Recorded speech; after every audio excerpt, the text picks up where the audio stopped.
Now, sticking it with culture, before we get into politics, we got to talk about Wendy Williams. You guys were messaging me asking my opinion on this, okay? So in case you don't know who Wendy Williams is, she was an extremely popular host of the daytime talk show, which was named after her, The Wendy Williams Show, from 2008 to 2022. That is a very long time. Essentially, her show was like someone's auntie saying way too much at the cookout. You know what I'm saying? People really loved it. It was gossipy. It was funny. And she was absolutely hilarious. And so that's why it went on for so long. The show became so much bigger than it was anticipated to be. Well, essentially in 2022, she stepped down from hosting due to medical issues stemming from Graves' disease. I mean, that was what we were officially told for the reason that she was leaving. Now, all of a sudden, she is in a conservatorship, and trying to trace how she got into this conservatorship is quite difficult. What I can tell you is that she was getting divorced. She got a divorce, rather, in 2020, okay? She was married to a guy named Kevin Hunter from 1999 to 2020, and we know that the end of this was definitely traumatic, I would say. It was a traumatic ending to a relationship. It has been alleged, and I think with a ton of proof that has been presented, that she kind of, at the end of this marriage, went off the wagon drinking-wise. She was drinking a bunch, and she found out that he was, and again, I'm taking this from online chatter, as well as the documentary my cousin was telling me about, that essentially he had a whole double life, that he was cheating on her. And women, when they're coming out of long relationships, you tend to see this, and men as well, their personalities will go through some sort of an adjustment. And some people will say, oh, you're spiraling. It's just, but she obviously was drinking a lot. Okay. Now, what happened thereafter is quite confusing. She had this financial advisor. Her name was Lori Schiller. And Lori Schiller somehow flagged, it seems, that spending was happening in her account that was atypical to how she spent. And she had been her financial advisor for like 14 years. She got a lot of hate. I'm unsure that hate was deserving, but what we can say is that what happened next was extremely weird, okay? So it seems like Lori Schiller took that to her bosses at Wells Fargo, because she kept saying that Wells Fargo was not defending her. Lori Schiller, working at Wells Fargo, was saying that she was taking a public lashing and she didn't deserve it. What happens next is that Wells Fargo, which didn't know banks could do this, essentially just said, we're going to freeze all of your bank accounts and petition the court for you to have a temporary financial guardianship. And that happened, okay? They just stopped her being able to have access to her money. They said that it was to protect Wendy Williams' finances, and that's the reason that they did it. Suddenly, she gets somebody else that becomes her guardian. Like Wells Fargo is somehow able to secure a guardian over her, which is crazy. It's this woman, Sandra Morrissey. I think I'm saying that name right. Yes, Sandra Morrissey. What was the first name? Sorry, say that, Skylar.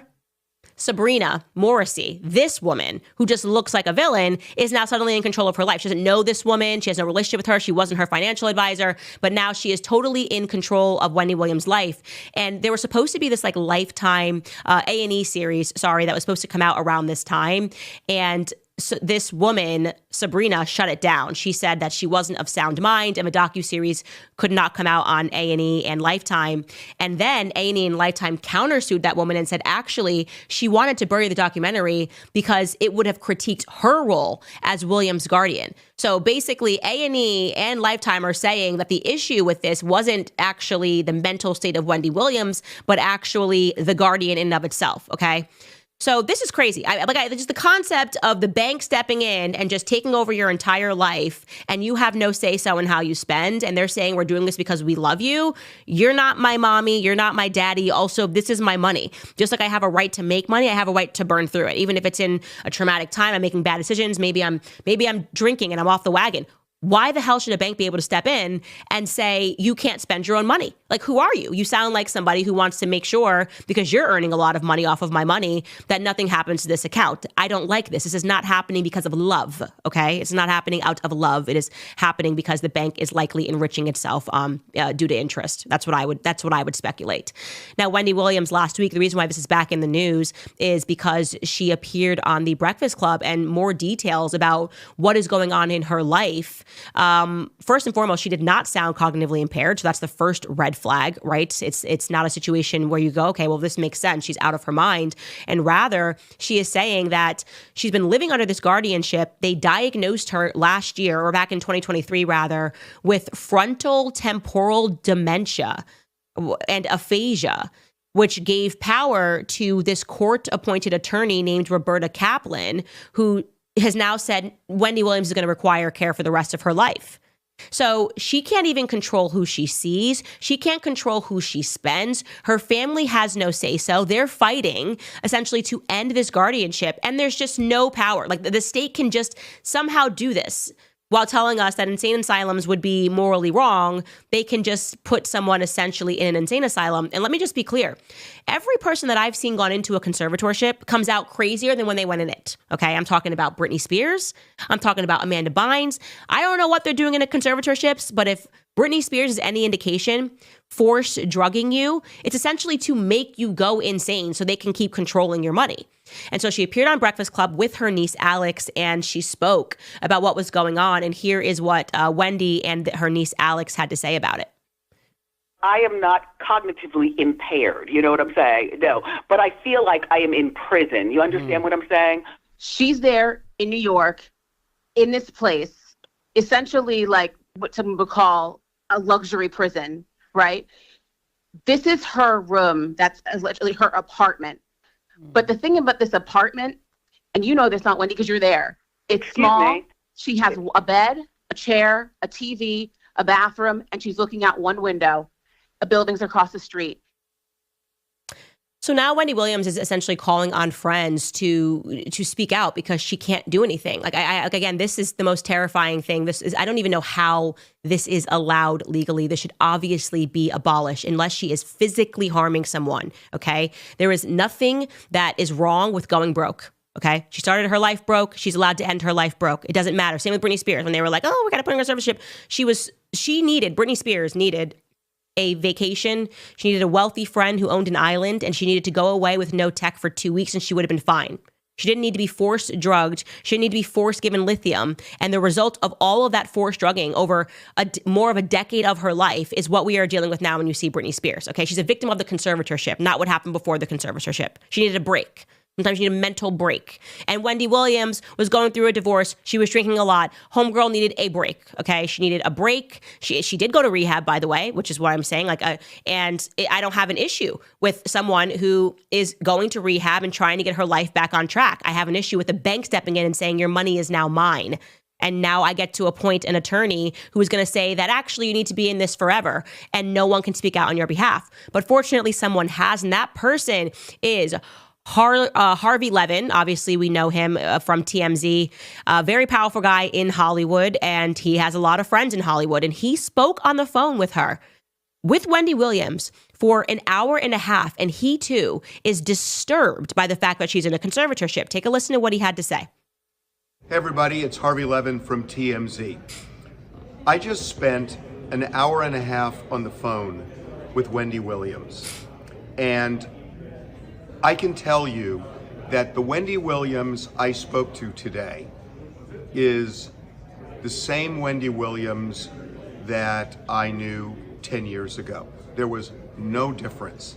She was lucid, she was articulate, she was with it, and she was opinionated. I'm not going to get into the specifics because it was an off-the-record conversation, but she wants me to give my evaluation of what I heard. Charlemagne the God was on the phone call as well.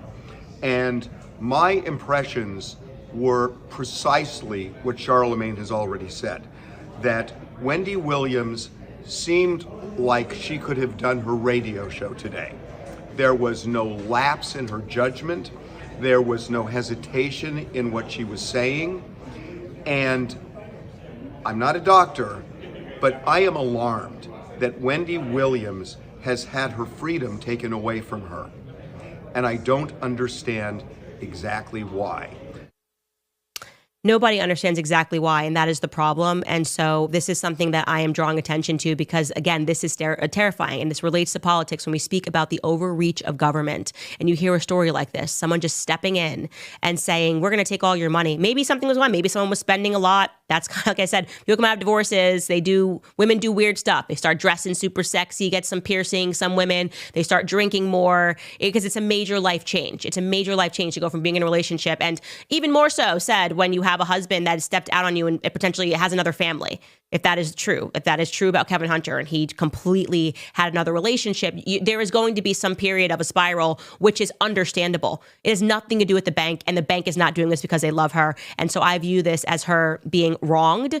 I view this as her being imprisoned, and I want to use my platform to say that Wendy Williams should be freed before they do to her what they did to Britney Spears. And that really is the long and the thick of it. And I also want to remind you, by the way, since when is being crazy or being on drugs a reason to put somebody in a conservatorship? That's Hollywood. What are you talking about? It's Hollywood, all of Hollywood. And I'm like going through this with my team. I'm going, how many people do we know that could have been put on conservatorships that ended up being fine? Number one, Lindsay Lohan. She could have used a conservatorship. No, she was going through a party girl phase. She had two terrible parents. I felt so bad for who her parents were. And now she's married and she has a child and she has a new face and she looks incredible. Okay. Lindsay Lohan was just fine. And yet nobody stepped in to try to take her money. Why is that? You've also they're trying to say, oh, she's maybe got early onset dementia. We just had Joe Biden for president for 4 years. So you can completely miss me with she has lucid and not lucid days, as her court-appointed attorney said about Wendy Williams, okay? Joe Biden never even had a lucid day, and he was president of the United States. That excuse is gone. Lastly, drinking, doing drugs. Was Charlie Sheen a person? Does everybody remember the interviews that Charlie Sheen was giving? Dude was making like $1.5 million every episode of 2.5 Men. And he was just fully on like crack cocaine and drugs. And then when he got dropped in 2.5 Men, went on a spree and just gave every interview and was like, whatever, I like drugs. Remember this clip? Take a listen. Tell me about the last time you took drugs. The last time I took drugs, I probably took more than anybody could survive. What are we talking about? How much?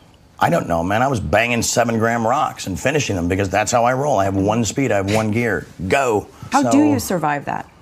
Because I'm me. Because I'm me. I'm different. I just have a different constitution. I have a different brain. I have a different heart. I have a different, I got tiger blood, man. He had tiger blood.